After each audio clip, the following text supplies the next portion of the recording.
এটা আমরা আমাদের জাতীয়তাবাদী দল কিংবা আমাদের অ্যাক্টিং চেয়ারম্যান জনাব তারেক রহমান যেটা বলেন যে ধর্ম যার যার, রাষ্ট্র সবার। অর্থাৎ আমরা ধর্ম আলাদা হতে পারে কিন্তু সবাই মিলে মিশে আমরা যে একই বাংলাদেশের সন্তান, আমাদের সকলের অধিকার এক, এখানে কোনো রকমের বৈষম্য নাই। এটাই কিন্তু যেমন আমাদের দলও বিশ্বাস করে, ঠিক একইভাবে আমি এবং আমার পারিবারিকভাবেও কিন্তু আমরা সেটা বিশ্বাস করি।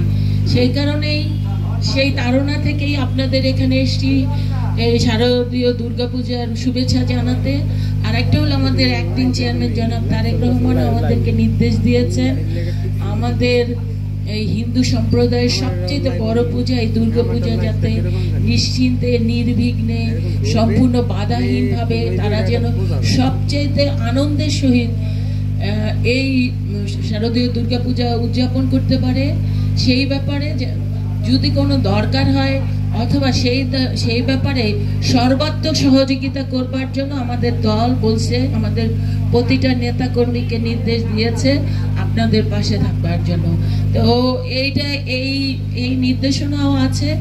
আর সবচেয়ে বড় কথা যে আপনাদের এখানে এসে আপনাদের সাক্ষাৎ পেয়েছি, আপনাদের এই পূজার সাথে শরিক হতে পেরেছি, সেই জন্য আমি নিজেকেও ধন্য মনে করছি। আর একটা হলো বললেন যে টিআরজিআর এর কথা, আমি তো চাই আগামী দিনে জনগণের ম্যান্ডেট নিয়ে যদি আমার দল জাতীয়তাবাদী দল ক্ষমতায় আসে, আমাদের অ্যাক্টিং চেয়ারম্যান জনাব তারেক রহমান বাংলাদেশের প্রধানমন্ত্রী হন, তাহলে আমি বিশ্বাস করি শুধু একটা টিআরজিআর না, আমি তো চাই আপনাদের যে সমস্ত দাবি দেওয়া আছে সবগুলোই পূরণ করে আপনারা যাতে সবচেয়ে সুন্দর এবং সবচেয়ে এটা একটা উন্নত, এমনিতেই তো এই মন্দিরটা বিখ্যাত মন্দির, কুলপতির এই মন্দির অনেক বিখ্যাত এবং অনেক ঐতিহ্য সম্পন্ন একটি মন্দির। এইটা যাতে আরো ঐতিহ্য কিংবা আরো উন্নত হয় সেই ব্যাপারে আমি কথা দিয়ে যাচ্ছি।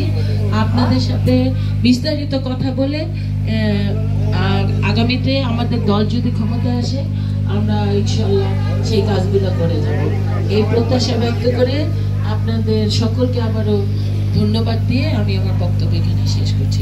সবাইকে অসংখ্য ধন্যবাদ।